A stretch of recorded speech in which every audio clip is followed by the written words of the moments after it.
ये लोगों देखो, ये क्या है और आने वाला है। सीलाब।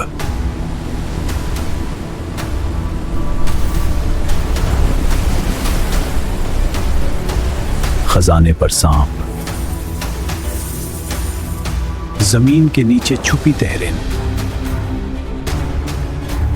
और हजर अस्वद पर होने वाली जंग। ये हमारा हक है। नहीं, हम इसे रखेंगे। ये झगड़ा खत्म करो। ये सब एक ही वक्त में हुआ और उस वक्त मोहम्मद सल्लल्लाहु अलैहि वसल्लम की उम्र सिर्फ 35 साल थी। आप सल्लल्लाहु अलैहि वसल्लम की उम्र 35 साल हुई तो मक्का में जबरदस्त सैलाब आया।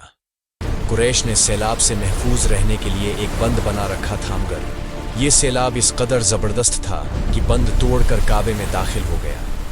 पानी के जबरदस्त रीले और पानी के अंदर जमा होने की वजह से काबे की दीवारों में शग्गाफ पड़ गए। उससे पहले एक मर्तबा ये दीवारें आग लग जाने की वजह से कमजोर हो चुकी थीं और ये वाकया इस तरह हुआ था कि एक मर्तबा कोई औरत काबे को धूनी दे रही थी कि इस आग में से एक चंगारी अड़कर काबे के पर्दों तक पहुंच गई। उससे पर्दों को आग लग गई और दीवारें तक जल गईं। आस तरह दीवारें बहुत कमजोर हो गई थीं। यही वजह थी कि सैलाब ने उनको कमजोर दीवारों में शग्गाफ कर दिए। सैयदना इब्राहीम अलैहिस्सलाम ने काबे की जो दीवारें उठाई थीं वो 9 गज ऊंची थीं। उन पर छत नहीं थी। लोग काबे के लिए नजराने वगैरह लाते थे। ये नजराने कपड़े और खुशबुएं वगैरह होती थीं। काबे के अंदर जो कनवा था ये सब नजराने उस कनवे में डाल दिए जाते थे। कनवा अंदरूनी हिस्से में दाएं तरफ था। इसको काबे का खजाना कहा जाता था। काबे के खजाने को एक मर्तबा एक चौर ने चराने की कोशिश की।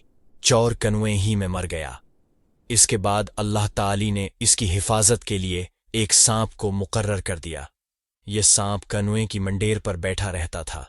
किसी को खजाने के नजदीक नहीं आने देता था। कुरैश भी उससे खौफजदा रहते थे।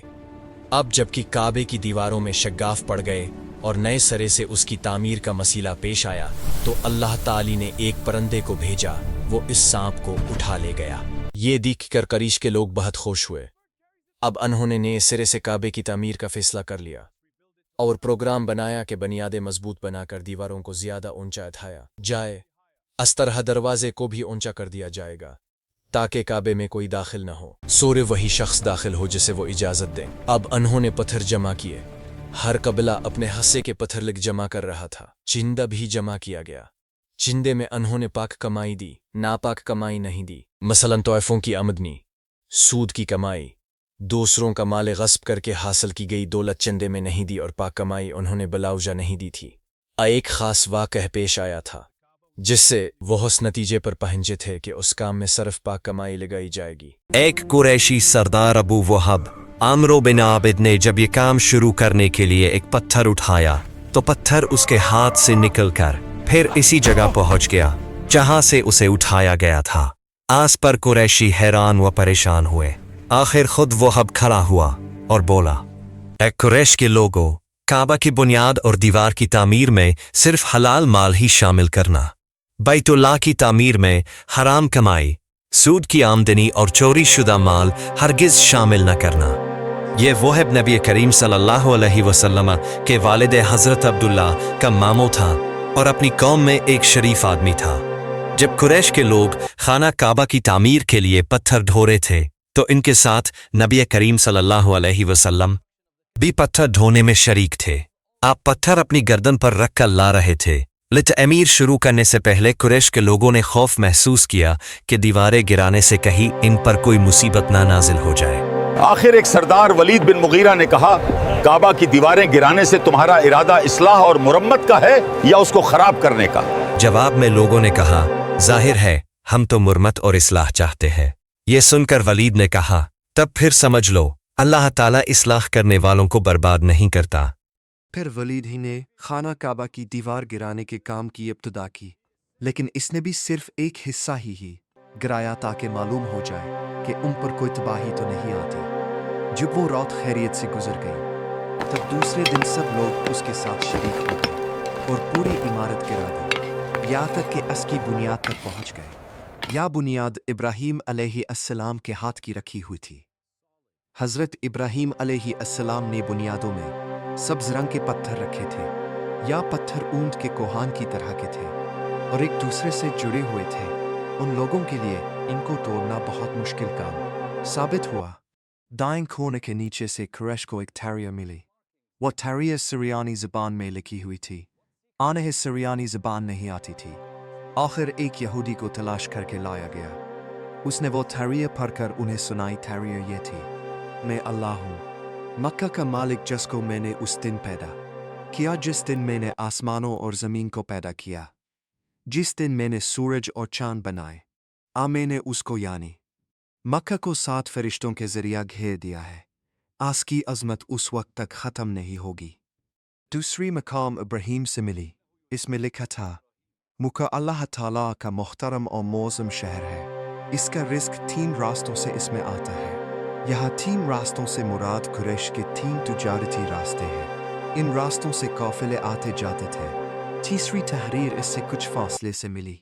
इसमें लिखा था, जो भलाई बुएगा लोग इस पर रुश्क करेंगे, यानी इस जैसा बनने की कोशिश करेंगे, और जो शख्स रुसवाई बुएगा वो रुसवाई और नदामत पाएगा।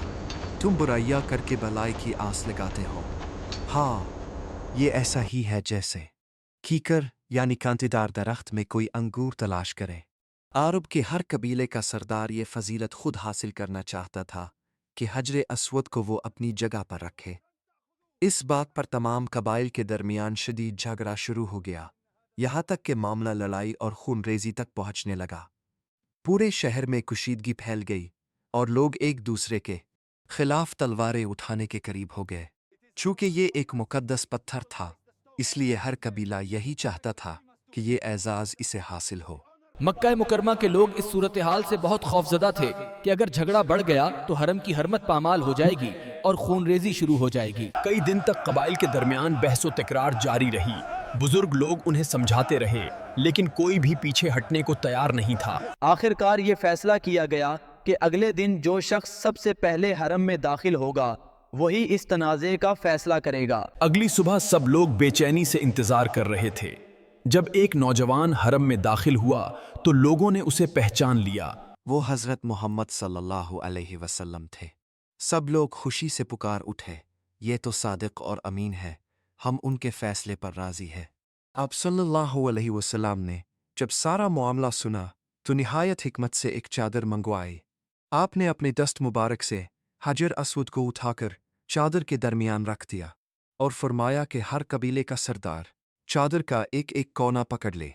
इस तरह सब कबाइल ने मिलकर चादर को उठाया और उसे इस मकाम तक ले आए जहां हजर अस्वद को नस्ब करना था।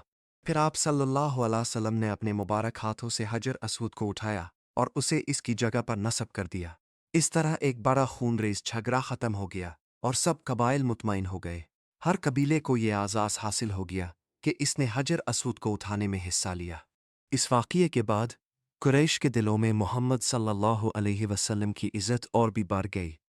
लोगों ने देखा कि आप न सिर्फ सच्चे और अमानतदार हैं, बल्कि निहायत दाना और हिकमत वाले भी हैं। जब तामीर मुकम्मल हुई तो खाना काबा की दीवारें पहले से ज़्यादा ऊंची बना दी गई और इस पर छत भी डाल दी गई। दरवाज़ा ज़मीन से ऊंचा रखा गया ताकि हर शख्स आसानी से अंदर दाखिल ना हो सके। उसके अंदर 6 स्तून बनाए गए जिन पर छत कायम थी। इस तामीर के बाद काबा की शक्ल पहले से ज़्यादा मजबूत और खूबसूरत हो गई। लोग दूर दूर से आते और उस मुकद्दस घर को देखकर अकीदत का इजहार करते। अगरचे उस वक्त लोग बुत परस्ती में मुब्तला थे, लेकिन इसके बावजूद वो काबा की इज़्ज़त और हुर्मत का एहतराम करते थे, क्योंकि वो जानते थे कि ये घर इब्राहीम अलैहिस्सलाम ने तामीर किया था। ये सिर्फ एक वाक़या नहीं था, ये इस बात की निशानी थी कि मोहम्मद सल्लल्लाहु अलैहि वसल्लम को अल्लाह ताला ने नबूवत से पहले ही दानाई, इंसाफ और क़ियादत की वो सलाहियत अता फरमा दी थी जो बड़े बड़े सरदारों में भी नहीं थी। सोचने वाली बात यह है कि जब लोग तलवारें निकाल चुके थे तो एक शख्स ने आकर न सिर्फ जंग रोकी बल्कि सबको राज़ी भी कर दिया, और वही हस्ती बाद में पूरी इंसानियत के लिए रहमत बनकर आई। आज भी जब हम खाना काबा को देखते हैं तो हमें सिर्फ एक इमारत नहीं बल्कि हिकमत, इत्तेहाद और अल्लाह की निशानी नज़र आती है। तो क्या हम भी अपनी ज़िंदगी में इसी इंसाफ और हिकमत को अपना सकते हैं?